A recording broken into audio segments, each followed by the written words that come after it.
Well, hey everybody, Andy Kvernen here with another Cornerstone Connection daily devotional. Let me ask you today, what do you think about when you think about the word impulse? We have impulses to do a variety of things depending on certain situations. When I'm at home by myself and I see that there are dishes that I've left out on the table or on the counter, or there's a mess that I haven't yet cleaned up, and I know Christy's coming home fairly soon, over the years I've developed an impulse to clean up that which would be annoying to Christy when she walks in the room. I want her to be happy when she comes in. I don't want her to feel like she's got to clean up after me. And so that is my impulse. Now, truth be told, sometimes I ignore the impulse and I pay the price for it. But when I follow that good impulse, then good things happen. Of course, we can have bad impulses too. Sometimes in a situation where we're in conflict with somebody and our impulse is to run away from that conflict and to avoid talking to that person or avoid a situation that would make us feel uncomfortable.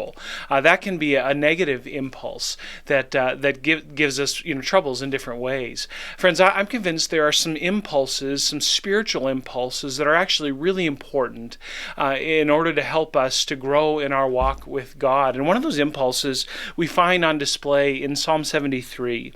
Here the psalmist, in much the same way as Habakkuk has been questioning God as we've been in our series here at Cornerstone. We're probably done with it by now, by the time you're listening to my voice. But Habakkuk is questioning God. Hey, why is this evil run amok? Why the sin in Judah? Why the Babylonians as an instrument of your wrath, God? Are you sure you know what you're doing? But then the psalmist here in Psalm 73 has an impulse, and I want you to listen for what it is. In verses 16 and 17, he writes, "But when I thought how to understand this, it seemed to me a wearisome task. Like, man, this is bad. God, what is going on with the world that's around me? There's so much evil. There's so much yuck that's happening." He says, "But when I thought how to understand this, it seemed to me a wearisome task until I went into the sanctuary of God. Then I discerned their end." What's the impulse? The impulse in the midst of the yuck is not to run away from God. It's to press into God. It's to go into the sanctuary of God. And here in the sanctuary, the psalmist starts to discern, starts to see what God is up to. And I love what he writes towards the end of the psalm here. He says in verse 23, "Nevertheless, I'm continually with you. I went into the sanctuary. I met with you. Here's what I conclude. I'm continually with you, God. You hold my right hand. You guide me with your counsel, and afterward you will receive me to glory. Whom have I in heaven but you?